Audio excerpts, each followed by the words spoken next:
Okay, if you watched my review of the Mattel Masters of the Universe Masterverse Skeletor throne, you'll remember that the lights here worked good at first. Orangey red, then it goes to a green color, which may be my favorite. Then there's blue flame. But then there was a slow descent into madness because it stopped changing colors, and then it stuck a couple times, and now the button's not doing anything. Did I already break my toy?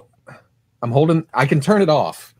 I guess that works every now and then. It didn't work earlier. Of course, it's going to do it on camera now. Hey, this doesn't do it. And now it doesn't do anything. It has screws to get into the electronics. I'm sure it's just a switch or something. No, never mind. It just came on by itself. I didn't even click it. I guess if you use your bone throne too much, it may wear out or something. I don't know. Yeah, you could go blind. So what I did was take these 5 screws out. Well, 6. You got to take the battery cover off too. Oh, I think. Either way, I took all the screws out and then popped the assembly off the bottom. Popped out. And I thought, oh, okay, there's 2 screws there for the button. And that's what's messing up because that's not doing anything sometimes. But no, as soon as I popped it out, it started working. It starts with red, and then you click it again, it goes to green. Click it again, it goes to blue. And then double tap, it goes to deep red, which means that's starting the cycle through the different colors by itself. And then you hold it, and it goes off. Like it's supposed to. So I don't know if forcing it out of the overall assembly jostled something around, or maybe something was under there where it wouldn't push all the way down. So if you're having trouble with this, take the screws out, pop the assembly. See if that works. Didn't flip the screen. There we go. Okay. There's a lot of Nightwing talk today, so buckle up, because I'm Robo. This here's the rewind.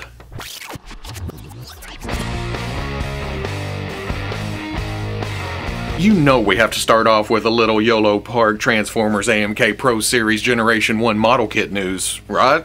That's what we do around here. Have we talked about these before? At some point in the existence of this line? I think I did mention the summer convention exclusive Nemesis Prime. Turns out it will be available to order for people not attending those conventions. I think. The wording is a little confusing. The blurbs read, the G1 Nemesis Prime is released on September 1st. Launch time 4 p.m. UTC +8. Make sure you're ready. This is a must-have for any collector. Don't forget to enter our group. There's another one that says limited numbers too, so jump in there. But do you have to join the Facebook group in order to have a chance at getting this? Or will it go up for regular pre-order? Is it some special thing where you have to jump through hoops in order to get it and not go to a convention? I don't know. I guess we'll find out September 1st. I just know that these model kits are awesome, and I'll take any chance I can get to talk about them. You know that at this point. And not knowing now, which is the whole point of this channel, gives me a chance to talk about it again later when we find out more. So there we are. I know we've talked about the Kyoto Amazing Yamaguchi Street Fighter 6 Chun-Li though. Those elbows are burned into my brain and not in a good way. Pre-orders went live this week, and that means pretty promotional pictures. That gives us a better idea of what we're dealing with here, and nope, still ugly as all hell. Thankfully there's other aspects that outweigh that one detail, and if that's how you action figure. It just depends on your own personal preference whenever you peek a pretty plastic plaything, you know? When I saw that stiff lower dress that's swappable between just hanging down and action, I thought, oh, that's gonna limit a lot of the posing possibilities here. And this is Amazing Yamaguchi. That's the whole point of the line. Why do away with that? What is going on here? But no, they managed to go hog wild with the stances. I'm sure it needs to be worked around, but we're used to that when it comes to Revoltech joints. You have to pick your angles. You have to pick your poses. You have to shoot from certain things to hide the gaps and the elbows and around hard lower dress parts. Then there's the kick effect. The ghost leg approach kind of blows my mind. Imagine the pitch meeting for that. Okay, stick with me here. You know her signature kick? How about we take 2 blue translucent legs and sandwich the one lifted limb? I'm not sure, but I'll give it a chance on one condition. It's your job on the line. Pfft, nice knowing you. Okay, here it is. What do you think? It's beautiful. You will work here forever. Hey, what about me? I designed the arms. Get out! We are in the last week of Realm Toys' Brutal Realm Kickstarter, and it's this close as I'm speaking. They added Big Bad Toy Store's order yesterday, and it got it within $10,000. And as I look right now, it's within 3. So I am guessing that this is going to fund by the time you're watching this on Saturday. But if not, go give it a gander because it's big muscle action figures that pose way more than you would think. The blank bodies are only $28, which seem like a deal for this much mass, especially from a smaller indie company. I've only messed with the resin output, so I couldn't put it through all the paces, but the articulation and range of movement is deceptively useful. Now you know what I mean. I say it like that because you see a guy this jacked and you automatically assume slow and lumbering and kind of stiff, but no. No. Not in Brutal Realm. These guys will run you down, flip kick your head off, and then chop up the body with their axes and swords. I'm in for the individuals though, like Crowman. The chest tattoo just does it for me, I guess. It works incredibly well with the frame, and I love, love, love the skull under the barbarian hair. Cronin seems a little more regal with a design that is very familiar, but make no mistake, this is still a barbarian. He is no less brutal. They've also added a few options for unique characters when it comes to stretch goals, like Killian the Red. So like I said, if you haven't looked, go take a gander. There may be something you're looking for. Let's get these guys over the funding and then into the stretch goals. See what happens. While we're talking Kickstarters, the McFarlane Toys Medieval Spawn campaign kicked off this week, and guys, we gotta help Todd out here. We gotta get those numbers up. Despite looking like an awesome action figure with all kinds of weapons and armor bits and bobs that swap out with magnets, the Kickstarter is only up to $1,463,728. We can do better than that. It only took 2 hours to fund and then several hours to pass $1 million. It's crazy. Now it's just the long, long wait for this Kickstarter to end and things get a-moving. If it were a regular Kickstarter. This is just another feather in Todd's cap, and it's an easy transaction. Because from what I understand, Todd has already paid for the manufacturing of these. There's already tooling, there's already packaging, and I think he's given the go-ahead to start producing already. We just pledge, pay the money at the end of the campaign, and it shouldn't be too long a wait. I think I read somewhere early 2025, if not sooner. And I know I've read the comments of, oh, these big companies doing these crowd funds, they should just pony up their own money. Well, that's what he's done. But this is more of a logistical thing. Kickstarter guarantees the sales. The company could pay for all this stuff to get produced and then shipped over and then to the outlets and to the online stores and then hope for the best and then store their own stock and go from there. This eliminates a lot of that. You just pay, they ship, it comes directly to you. There's no guessing involved. It's already sold. That just leaves the final decision on which version you want of this. There's the blue, there's the black, there's the artist proof if you want to paint it yourself, and then all 3 versions have Todd's Hancock on them if you want to pay the extra for that. Fork over the dollars, wait. Although I have heard that shipping costs are crazy high, so maybe that'll get fixed or there will be an announcement on that soon, or I've missed an announcement because Todd's just been working the socials. I see so many videos, it's like, have I watched this one?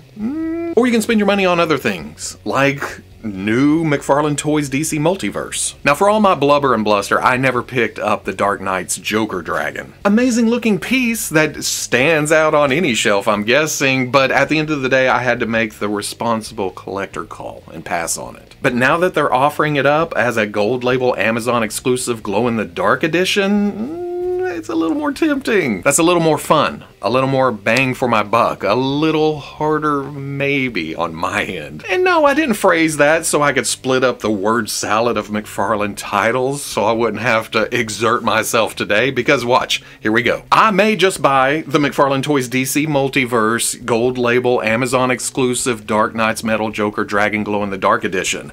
Whew, you happy now?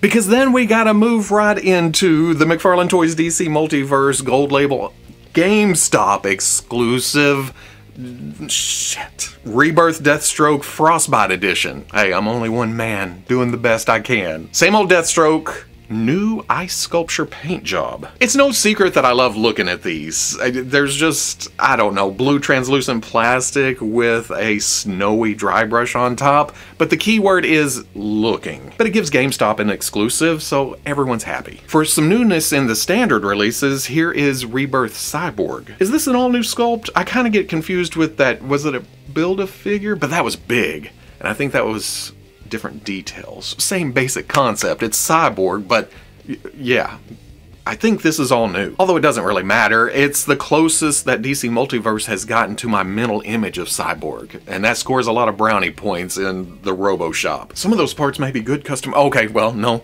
maybe I'll just get one and then take the big blaster arm and do something else with it. There's also Dawn of DC Red Hood. I'm not familiar with this costume for Jason. Well, I'm assuming it's Jason. I don't really know. It's gotta be Jason, right? Anyway, if you'll allow me to let my old man out for a minute, what use is a sleeveless hoodie? Does it keep the hot parts hot and the cool parts cool? The beef stays hot, the cool stays crisp. Put it together, you can't resist. Anyway, are those thigh swivels I spy with my little eyes? The crowbar accessory is a choice for Red Hood, but it also comes with a sword for those trigger finger hands.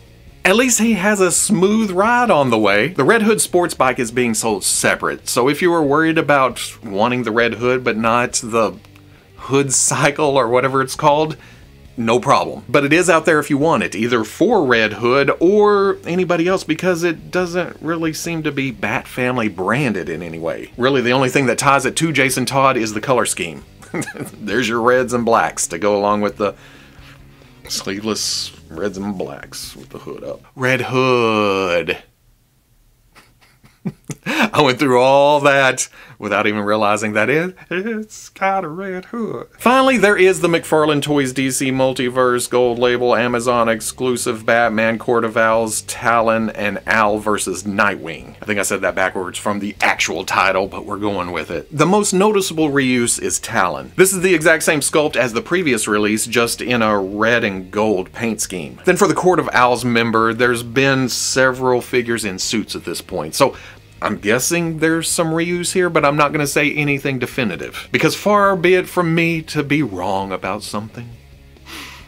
It's not until I see this figure, though, that I realize that the mask looks like the goon from Popeye. Oh, now come on, it does look similar. But I think Nightwing is mostly new parts, at least when it comes to Nightwing. The body somewhere may be reused from a blank that's come out before, but the actual Nightwing parts seem to be new sculpt. Oh yeah, and then the owl is new, right? It's a 4-pack! Not gonna lie, when I first saw this picture, I thought the 3 characters were ganging up on the owl.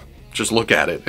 Hey, Owl, you're not going anywhere. No, not that kind of ganging up. Pervs? That is not what this channel is about. Anyway, oddly enough, that's not the only Grayson we have to talk about this week. You have your choice between a hard dick or a soft dick, with the Mezco 1/12 Collective Nightwing wearing a flexi rubber suit. We saw this back at San Diego Comic-Con, so it's not really a surprise, other than being solicited this close after the show. Sometimes Mezco likes to wait. It's Mezco-fied a bit, with the extra armor, plates, and details, but it's still undeniably Nightwing. That's another big difference between this and the DC Multiverse version, the blue. And I always forget how much I like the blue over the red. When I see the red, it's like, okay, that's Nightwing, cool, let's do this, Nightwing. But then I see the blue and it's a bit more nostalgic, and it's a nicer color when you're in the dark, you know, especially with the other bat type characters. But then the red works into the Robin thing, so I don't know. It just depends on the figure, I guess. But it does seem kind of planned, with one company releasing a red Nightwing and then the other at the same time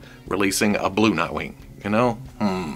Lots of nice accessories to spruce this up, like the spinning sticks and the wingdings and electricity and grappling hooks, but I think I love the heads the most. Look at the emotions in each one. Now, I will admit, 2 are serious, 2 are fun-loving happy heads, but the hair does change it up while bringing it to life.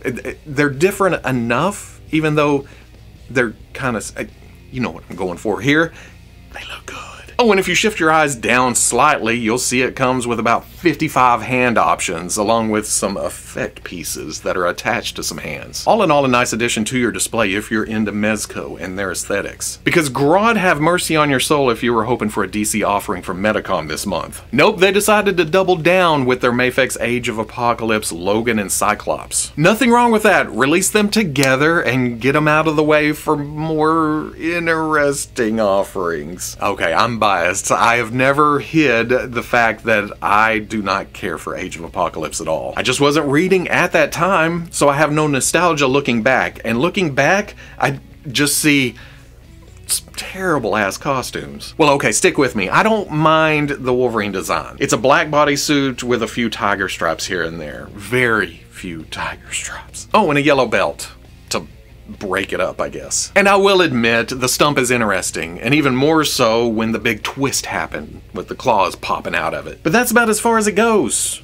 I guess the hair is kind of cool, but it's Logan. We've seen that from different artists at different times, depending on the storyline or arc or crossover or whatever. But Cyclops just kind of pisses me off. Oh, come on, I do not downright despise many things in this life. There's the people that, for whatever reason, can't put their shopping carts in the corral in a parking lot. There's cars that needlessly block intersections and then look over at you like, hey, it's the people in front of me. No, you saw that when you pulled in there, you jackass. There is flocking.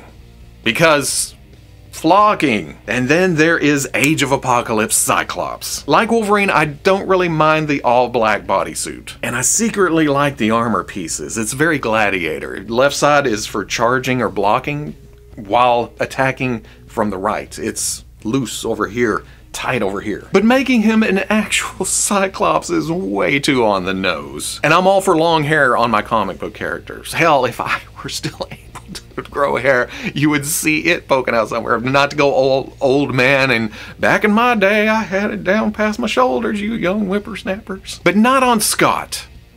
Never on Scott. Plus it hinders the hell out of the neck in action figure form. What's he blasting at here? That's probably as far as he can look over and up. There's no way this figure in this position, in this pose, can look directly at Wolverine. And that's the whole basis of his power. The ability to look in the direction he wants to shoot because it shoots out of his eye. He has to look at his target. And this figure can't do a lot of looking. This is the worst part of the 90s in plastic form. And I will die on that hill. Okay. Or just not buy it. I'm just not gonna buy it. How's that? Case in point, I'd rather buy a villain with a nasty elongated finger and a bulbous veiny forearm. Just imagine it pulsating, powering up for another shot at Frank. We've talked about this before, but this week pre-orders went live for the Hasbro Marvel Legends Punisher War Journal 2-pack. I may crack jokes on Bushwhacker, but he does have his own charms. That face, that rat tail, that drink your milkshake digit, that other arm just throbbing, aching to release. Okay, what are we doing here? We've gone way too far. Let's just stop. Stop. Thankfully, there are swappable hands to make it less suggestive, if that's what you're wanting. But at the same time, that's what he looked like in the comics, so I want that accuracy of... Whew. I'll end up displaying it like this, all stiff and powerful. But it's the Punisher that really seals the deal. It's been a while since we've gotten Castle in plastic, and it's good to see a new version. And really, War Journal may have been the last time I hardcore read Punisher, so there's a nostalgia factor here. The all black with white skull just feels gritty. Now don't get me wrong, I love the white gloves and boots too. That is way more comic booky, he says, while looking at a skin-tight black costume with a big white skull on it. So, this is still comic booky, but it's got an edge to it. It's sleek, it's slick, but I may have to find a trench coat or a Hawaiian shirt to put on them to make it even more War Journal-y. And that's all I have for this week. Let's cut it off right there, because you can only make so many jokes about. As always, special thanks to the Nobots, the Patreon. They've been getting, again, I say this every week, the sneak peeks of Playdays is what I put up there. I'm so happy whenever I not finish a custom completely, but I'm finish making a decision when it comes to, hey, what do you think of this? Or here's this, I'm happy with the progress so far. So it's essentially become a lot of custom work in progress shots. But at the same time, I'll be working on more video stuff here soon, or the intros that I like doing for the different properties, the different toy lines, they go up there first. Just whatever. It's just a little place for us to throw stuff at the wall. Even though Patreon is terrible about notifying you when people post in the chat or direct messages and stuff. Should we stay on Patreon? I don't know. Maybe there's an alternate way to do this, a different way. I have to brainstorm. I know!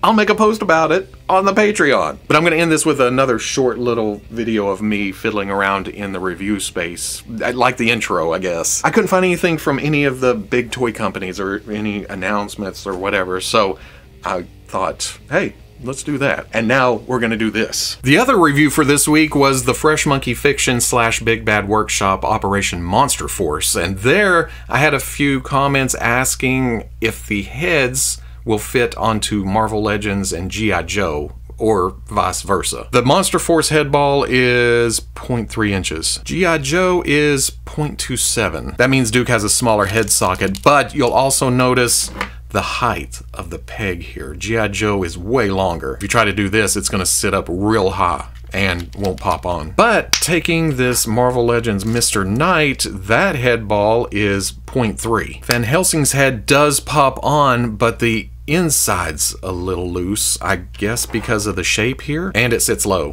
But the Mr. Knight head pops on perfectly. It's tight, it's solid, and it sits exactly, well, okay, it may be a little bit high, but not bad at all. Really, what I'm going for here is to show just how much more customization there is for Operation Monster Force. The troopers already come with all kinds of options, but you can pull from other toy lines and do whatever you want. Change it up however you want. I'm feeling quite dashing. And I'm ready for anything, motherfucker! Wasn't that fun and informative?